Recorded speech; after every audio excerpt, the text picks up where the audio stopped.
Hi everyone, তোমাদের কদিন আগে একটা ভিডিওতে শেয়ার করেছিলাম যে আমি হোমমেড হেয়ার সিরাম ইউজ করি আর সেটা কী করে বানাই চলো দেখে নিই। তো ফার্স্টেই আমি 1 কাপ জল দিয়ে নেব। এই কাপটা কিন্তু মিডিয়াম কাপ।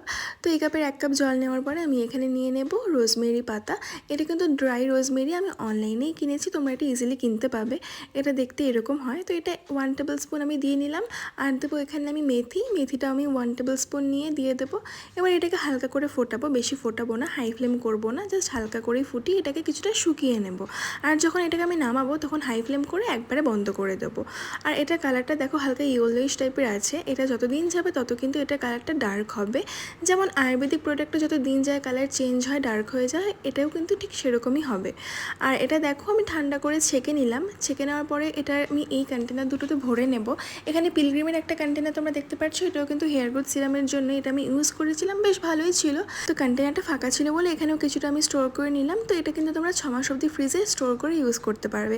সপ্তাহে 2 দিন ইউজ করে দেখো, রেজাল্টটা তোমরা দেখতেই পারবে। তো আজকের মতো ভিডিওটা এইটুকুই।